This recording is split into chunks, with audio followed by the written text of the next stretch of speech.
चलिए आगे बढ़ेंगे। लॉरेंस बिश्नोई को इन दिनों भारत के सबसे बड़े गैंगस्टर के नाम से जाना जाता है। देश ही नहीं बल्कि विदेश में लॉरेंस बिश्नोई के शूटर बैठे हैं और एक इशारे पर बड़ी से बड़ी वारदात को अंजाम दे देते हैं। हाल ही में राजस्थान की एंटी गैंगस्टर टास्क फोर्स ने दुबई से लॉरेंस बिश्नोई रोहित गोदारा गैंग के एक अहम सदस्य को गिरफ्तार किया है। गिरफ्तार हुए शातिर बदमाश का नाम आदित्य जैन उर्फ टोनी है। टोनी लॉरेंस रोहित गैंग के लिए डब्बा कॉलिंग का काम करता था, जिसके पास पूरा हिसाब किताब रहता था। आखिर क्या है ये डब्बा कॉलिंग और कैसे काम करता है, आइए एक रिपोर्ट के जरिए आपको समझाने की कोशिश करें। एक ऐसा कॉल जिस कॉल के आने के बाद देश के बड़े व्यापारी या बड़े बिजनेसमैन या बड़े वो हाई प्रोफाइल लोग इस कॉल के आने के बाद खौफ के साए में आ जाते थे। इस कॉल को डब्बा कॉलिंग कहा जाता है। इसका खुलासा किया है राजस्थान पुलिस ने। लेकिन आखिर इस डब्बे कॉलिंग से बड़े बिजनेसमैन, बड़े कारोबारी या बड़े हाई प्रोफाइल क्यों खौफ में आ जाते थे? इसके पीछे की भी एक बड़ी कहानी है। इस डब्बा कॉलिंग के पीछे का जो नेटवर्क है वो जुड़ा हुआ है खुद को देश का सबसे बड़ा गैंगस्टर्स मानने वाले लॉरेंस बिश्नोई से।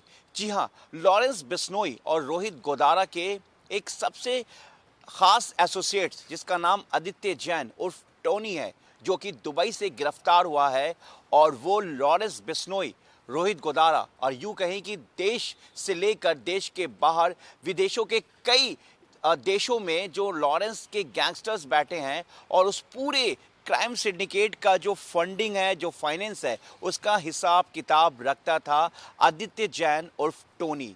टोनी राजस्थान का वांटेड है और यहाँ से भागकर विदेश में दुबई और दूसरे राज्यों में, दूसरे देशों में छुपा हुआ बैठा था। वहीं से क्राइम सिंडिकेट यानी कि डब्बा कॉलिंग को ऑपरेट कर रहा था। ये एक वैसा कॉलिंग है जिसमें इंटरनेट के सहारे देश के बड़े बिजनेसमैन, बड़े हाई प्रोफाइल और कई बड़े लोगों को टारगेट किया जाता था।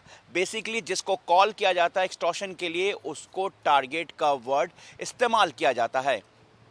पुलिस ने खुलासा किया है कि डब्बा कॉलिंग में VoIP यानी कि वर्चुअल ओवर इंटरनेट प्रोटोकॉल और साथ ही VPN यानी कि वर्चुअल प्राइवेट नेटवर्क के जरिए ये कॉल किया जाता था। इंटरनेट का ये एक वो सोर्स है जिसमें जब कोई कॉलर कॉल करता है तो आमतौर पर उसकी आइडेंटिटी पहचान में नहीं आती है, जिसको आमतौर पर आज के डेट में, आज के समय ये गैंगस्टर्स इस्तेमाल कर रहे हैं। जानकारी के मुताबिक टोनी जो है पूरा हिसाब किताब रखता था और वही डब्बा कॉलिंग करता था। हालांकि इस बात को अभी ये बात प्रूफ नहीं हो पाया है, लेकिन सोर्सेज बताते हैं कि डब्बा कॉलिंग जो है वो पुलिस के इंटरसेप्ट यानी कि पुलिस के रडार से अभी तक बचा हुआ था। टोनी की गिरफ्तारी के बाद डब्बा कॉलिंग नाम के इस खौफ के कॉलिंग का खुलासा हुआ है। हालांकि जानकारी के मुताबिक अब तक कई बड़े कारोबारियों को कॉल किया जा चुका है और कई बड़े कारोबारियों ने अब तक लॉरेंस गैंग के फंड में, यानी कि लॉरेंस गैंग अपने आप को जो फाइनेंशियल मजबूत करना चाहता है उसके फंड में ये पैसे दिए जा चुके हैं। और अगर कोई फंड में पैसे नहीं देता है तो उसके घर पर या उसके परिवार पर चलाई जाती हैं गोलियां। और ये गोलियां चलाने के लिए लॉरेंस गैंग के रोहित गोदारा और टोनी जैसे कुछ और गैंगस्टर्स हैं जो विदेश में बैठे हैं, वो वहां से हिंदुस्तान में युवाओं को लालच देकर, लॉरेंस गैंग का नाम देकर, ऊंचे ख्वाब देकर और विदेश बुलाने के नाम पर चलवाते हैं गोली। फिलहाल जो टोनी है उसको गिरफ्तार किया जा चुका है और टोनी की गिरफ्तारी के बाद जिस तरीके से डब्बा कॉलिंग का एक नाम सामने आया उसको लेकर अब देश की एजेंसी पूरी तरीके से अलर्ट हो गई है। और अब कहीं ना कहीं दुबई का जो कनेक्शन है लॉरेंस का, वो जो कनेक्शन वो पूरी तरीके से डिस्कनेक्ट हो गया है।